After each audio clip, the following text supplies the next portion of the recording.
जय गुरु जी संगत जी। ओम नमः शिवाय। शिवजी सदा सहाय। ओम नमः शिवाय। गुरु जी सदा सहाय। आज हम सब यहाँ एक साथ बैठे हैं, तो सबसे पहले अपने मन को शांत करें, अपनी आंखें बंद करें और पूरे हृदय से गुरु जी का पावन मंत्र ओम नमः शिवाय जय गुरु जी कुछ क्षण जपें। जब भी हम सच्चे मन से मंत्र जप करते हैं, तो ऐसा अनुभव होता है मानो गुरुजी स्वयं हमारे समीप आकर हमें अपने आशीर्वाद से भर रहे हों। उसी दिव्य अनुभूति के साथ गुरुजी के चरणों में शीश नवाकर पूर्ण श्रद्धा और विश्वास से आज के इस पवित्र सत्संग का आरंभ करते हैं। संगत जी, यह सत्संग केवल कहानियों या अनुभवों का संग्रह नहीं है, बल्कि गुरुजी की ओर से मिले हुए वे दिव्य संकेत है, जो हमें जीवन के हर मोड़ पर सही दिशा दिखाते हैं और हमारी परेशानियों को धीरे धीरे हल्का कर देते हैं। आइए, पूरे प्रेम, विश्वास और समर्पण के साथ आज के सत्संग में डूब जाए। जय गुरु जी, शुक्राना गुरु जी। संगत जी, आज मैं आप सभी के साथ शैलेंद्र अंकल का सत्संग साझा करना चाहती हूँ। यह सत्संग उनके जीवन की उस यात्रा का सजीव अनुभव है, जो वर्ष 2024 से शुरू होती है और यह दिखाती है कि किस प्रकार गुरुजी ने उन्हें अपनी शरण में लेकर हर कठिन परिस्थिति में उनका मार्गदर्शन किया और हर समस्या का समाधान किया। 2024 की शुरुआत शैलेंद्र अंकल के लिए बिल्कुल भी आसान नहीं थी। बाहर से देखने पर उनका जीवन सामान्य और स्थिर लगता था। उनके पास नौकरी थी, परिवार था, रहने के लिए घर था, लेकिन भीतर ही भीतर वे बहुत अधिक टूट चुके थे। दफ्तर में काम का दबाव लगातार बढ़ रहा था, माहौल तनावपूर्ण था और भविष्य को लेकर मन में अनिश्चितता बनी रहती थी। घर में भी छोटी छोटी बातों पर बहस और कलह हो जाती थी। स्वास्थ्य ने भी साथ देना शुरू कर दिया था। कभी रक्तचाप बढ़ जाता, कभी नींद उड़ जाती, कभी सिरदर्द बना रहता। मन में बार बार यही सवाल उठता कि क्या मेरी जिंदगी ऐसे ही बीत जाएगी या कहीं कोई रास्ता भी है। इन्हीं दिनों उनके एक पुराने मित्र ने उन्हें एक सत्संग ऑडियो भेजा। शुरुआत में उन्होंने केवल जिज्ञासा के कारण उसे सुना। उन्हें नहीं पता था कि यह छोटा सा ऑडियो उनके जीवन में इतना बड़ा परिवर्तन लेकर आएगा। जैसे जैसे वह आंटी अपने अनुभव साझा कर रही थीं, शैलेंद्र अंकल को महसूस होने लगा कि मानो उनकी अपनी ही कहानी कोई और सुना रहा हो। हर शब्द, हर भावना उनके दिल को छू रही थी। उसी क्षण उनके मन में पहली बार यह विचार आया कि आखिर यह गुरुजी कौन है और क्या सच में यह हर समस्या का समाधान कर सकते हैं। यहीं से उनके जीवन में गुरुजी की उपस्थिति का आरंभ हुआ। धीरे धीरे उन्होंने गुरुजी का ओम नमः शिवाय जय गुरुजी मंत्र सुनना और जपना शुरू किया। शुरुआत में वे केवल 5 मिनट जप करते थे। फिर कुछ दिनों बाद यह समय 10 मिनट हो गया, फिर 15 और फिर आधा घंटा। संगत जी, चमत्कार देखिए, कुछ ही दिनों में उनकी रात की नींद सुधरने लगी। जो बेचैनी पहले रात रात भर जगाए रखती थी, वह धीरे धीरे कम होने लगी। मन पहले से हल्का महसूस होने लगा और दिल में एक अनजानी शांति उतरने लगी। मार्च 2024 में शैलेंद्र अंकल पहली बार बड़े मंदिर पहुंचे। मंदिर की देहरी पर जैसे ही उन्होंने कदम रखा, उन्हें ऐसा महसूस हुआ मानो वे किसी और ही दुनिया में प्रवेश कर गए हों। वहाँ का वातावरण, वहाँ की सकारात्मक ऊर्जा, संगत के चेहरों पर फैली मुस्कान और श्रद्धा, सब कुछ उनके मन को भीतर तक छू गया। उनकी आंखों से आंसू अपने आप बहने लगे। उन्होंने गुरुजी के सामने हाथ जोड़कर दिल से अरदास की, गुरुजी, अब मैं आपका हूँ। जो कुछ भी मेरी जिंदगी में है, वह सब मैं आपको सौंपता हूँ। उस दिन उन्होंने जल प्रसाद और लंगर प्रसाद ग्रहण किया। संगत जी, वे बताते हैं कि उस समय उन्हें ऐसा अनुभव हुआ मानो गुरुजी स्वयं उनके साथ बैठकर लंगर ग्रहण कर रहे हों। अप्रैल 2024 में उनकी कंपनी में रिस्ट्रक्चरिंग शुरू हुई। कई कर्मचारियों की नौकरी चली गई। शैलेंद्र अंकल के मन में भी डर बैठ गया कि शायद अब उनकी बारी है। लेकिन इस बार उन्होंने घबराने के बजाय मन ही मन गुरुजी को याद किया और कहा, गुरुजी, अब सब आपके हवाले है। और संगत जी, हुआ वही जो गुरुजी ने चाहा। न केवल उनकी नौकरी सुरक्षित रही, बल्कि उन्हें एक नए और महत्वपूर्ण प्रोजेक्ट का लीड भी बना दिया गया। यह उनके लिए किसी सपने से कम नहीं था। 2024 के मध्य तक उन्होंने महसूस किया कि उनका स्वास्थ्य पहले से कहीं बेहतर हो रहा है। जहां पहले बीपी और एंग्जाइटी की समस्या बनी रहती थी, अब वह धीरे धीरे नियंत्रण में आने लगी। डॉक्टर ने भी उनकी रिपोर्ट देखकर कहा कि सब कुछ सामान्य और अच्छा है। जब डॉक्टर ने पूछा कि आप ऐसा क्या कर रहे हैं, तो शैलेंद्र अंकल मुस्कुराकर बोले, बस गुरुजी का नाम ले रहा हूँ। घर का माहौल भी बदलने लगा। जहाँ पहले छोटी छोटी बातों पर झगड़े होते थे, अब वहाँ शांति और समझदारी दिखने लगी। उनकी पत्नी भी भजन सुनने लगीं, बच्चे पढ़ाई में मन लगाने लगे और पूरा घर सकारात्मक ऊर्जा से भरने लगा। 2024 के अंत तक शैलेंद्र अंकल ने यह साफ महसूस किया कि उनका जीवन पूरी तरह बदल चुका है। जहाँ पहले डर, चिंता और असुरक्षा थी, वहाँ अब शांति, विश्वास और संतोष था। वे कहते हैं कि 2024 उनके लिए गुरुजी की ओर से मिला हुआ एक अनमोल उपहार था। जनवरी 2025 में उनके बेटे ने उच्च शिक्षा के लिए विदेश जाने की इच्छा जताई, लेकिन वीजा प्रक्रिया बहुत कठिन थी। पहली बार आवेदन करने पर वीजा रिजेक्ट हो गया। पूरे घर में मायूसी छा गई। शैलेंद्र अंकल ने गुरुजी के सामने अरदास की, गुरुजी, अगर यह सही है तो आप ही रास्ता बनाइए। उन्होंने दोबारा आवेदन किया और इस बार गुरुजी का चमत्कार देखिए, सिर्फ 15 दिनों में वीजा अप्रूव हो गया। शैलेंद्र अंकल कहते हैं कि यह पूरी तरह गुरुजी की कृपा थी। फरवरी 2025 में अचानक घर में आर्थिक संकट आ गया। कुछ बड़ी बड़ी पेमेंट्स करनी थीं, लेकिन आय के स्रोत स्पष्ट नहीं थे।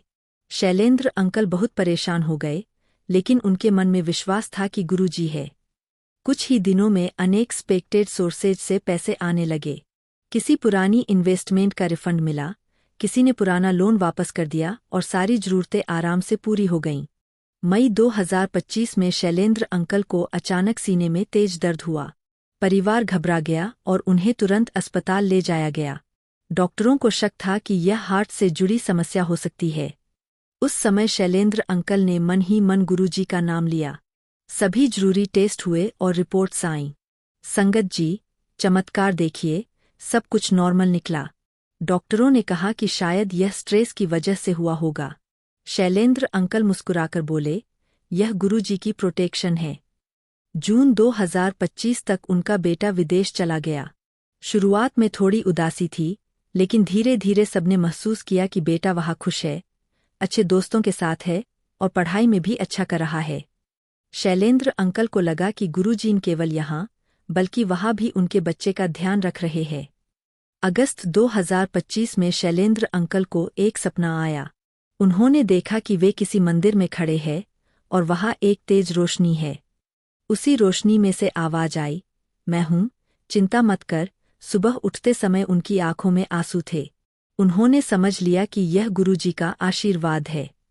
अब 2025 के अंत तक शैलेंद्र अंकल और उनका पूरा परिवार पूरी तरह गुरुजी के चरणों में समर्पित हो चुका है। हर शनिवार उनके घर में सत्संग होता है। बच्चे भी भजन गाने लगे हैं। शैलेंद्र अंकल कहते हैं कि गुरुजी ने उन्हें एक नया जीवन दिया है। अब वे किसी भी समस्या से नहीं डरते, क्योंकि उन्हें पूरा विश्वास है कि गुरुजी हर समय उनके साथ है। संगत जी, जब हम गुरुजी के चरणों में सच्चे मन से सरेंडर कर देते हैं, तो जीवन की हर समस्या अपने आप छोटी लगने लगती है। कोई भी परेशानी बड़ी नहीं होती जब गुरुजी हमारे साथ होते हैं। जरूरत केवल विश्वास और धैर्य की होती है। गुरुजी जब हाथ पकड़ लेते हैं, तो हर रास्ता आसान हो जाता है, चाहे वह नौकरी की समस्या हो, स्वास्थ्य की परेशानी हो या घर का तनाव। अब संगत जी, आइए सरोज आंटी के अनुभव की ओर बढ़ते हैं। सरोज आंटी वर्ष 2012 से गुरुजी की संगत में है। उन्होंने अपने जीवन में कई उतार चढ़ाव देखे हैं, लेकिन हर बार गुरुजी ने उन्हें संभाला है। यह सत्संग विशेष रूप से उनके परिवार में चल रहे झगड़ों, कलह और फिर गुरुजी की कृपा से मिली शांति पर आधारित है। सरोज आंटी का गुरुजी से जुड़ाव 2012 में हुआ, जब उनकी एक सहेली उन्हें बड़े मंदिर ले गई। पहली बार मंदिर में प्रवेश करते ही उन्हें ऐसा महसूस हुआ जैसे वे अपने असली घर लौट आई हों। जल प्रसाद और लंगर प्रसाद ग्रहण करते समय उनकी आंखों से आंसू बहने लगे। उसी क्षण उन्होंने महसूस किया कि अब उनकी जिंदगी को सच्चा सहारा मिल गया है। इसके बाद उन्होंने नियमित रूप से मंत्र जाप और भजन सुनना शुरू कर दिया। हालांकि घर का माहौल उस समय शांत नहीं था। परिवार अच्छा था, लेकिन छोटी छोटी बातों पर रोज झगड़े हो जाते थे। कभी बच्चों की पढ़ाई को लेकर, कभी पैसों को लेकर, तो कभी रिश्तेदारों की दखलंदाजी के कारण तनाव बढ़ जाता था। कई बार स्थिति इतनी बिगड़ जाती कि सरोज आंटी रात को रोते रोते सो जाती थीं। वे गुरुजी से कहतीं, गुरुजी, आपने मुझे अपने चरणों में बुला लिया है, अब इस घर को भी संभाल लीजिए। एक बार सरोज आंटी ने सपना देखा कि गुरुजी उनके घर के हॉल में बैठे हैं और कह रहे हैं, चुप हो जा, सब ठीक हो जाएगा। सुबह उठने पर उन्हें बहुत हल्कापन महसूस हुआ। उन्हें लगा कि गुरुजी ने उन्हें सीधा आश्वासन दिया है। 2016 से घर में धीरे धीरे बदलाव आने लगे।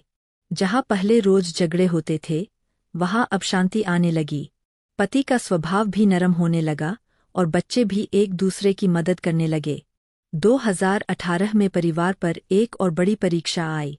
जायदाद को लेकर रिश्तेदारों के बीच विवाद बढ़ गया। घर में तनाव का माहौल बना रहता था। सरोज आंटी अकेले में गुरुजी से अरदास करती और कहती, गुरुजी, आप ही इस घर के मालिक हो। कुछ ही महीनों में मामला बिना किसी बड़े झगड़े के सुलझ गया।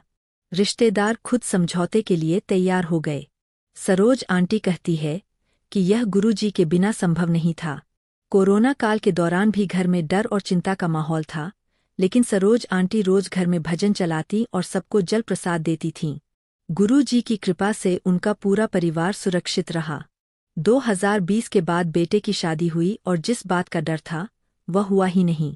गुरुजी ने इतनी संस्कारी और समझदार बहू दी कि घर की रौनक ही बदल गई।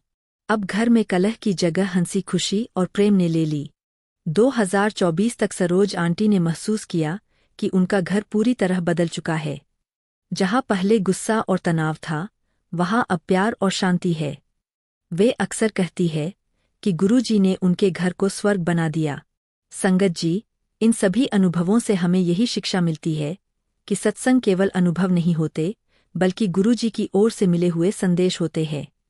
किसी की कहानी सुनकर हमें अपने सवालों के जवाब मिल जाते हैं और किसी के अनुभव से हमें अपने जीवन की राह दिखने लगती है। गुरुजी सीधे कुछ नहीं कहते, लेकिन दूसरों के अनुभवों के माध्यम से हमें संकेत दे देते हैं। अंत में संगत जी, मैं आप सबसे यही विनती करना चाहती हूँ कि जब भी समय मिले, घर में भजन चलाइए, गुरुजी का नाम लीजिए, बच्चों को मंत्र सिखाइए और जल प्रसाद का सेवन कराइए। ये छोटी छोटी बातें हैं, लेकिन इनकी शक्ति बहुत गहरी है। गुरुजी के चरणों में बैठकर बस इतना कहिए, गुरुजी, मैं आपको सरेंडर करता हूँ, आप ही मेरी नाव के खेवैया हो। याद रखिए, हमारे जीवन की हर परीक्षा गुरुजी की योजना का हिस्सा है। हमें बस विश्वास बनाए रखना है। अगर आज का यह सत्संग आपके दिल को छू गया हो, तो इसे दूसरों तक जरूर पहुँचाइए। हो सकता है आपकी वजह से किसी को शांति मिल जाए, किसी का विश्वास बढ़ जाए या किसी की परेशानी हल्की हो जाए। सत्संग सुनाओ, सत्संग फैलाओ। इसी भावना के साथ गुरुजी के चरणों में नमन करते हुए हम यही कहते हैं, जय गुरुजी, शुक्राना गुरुजी।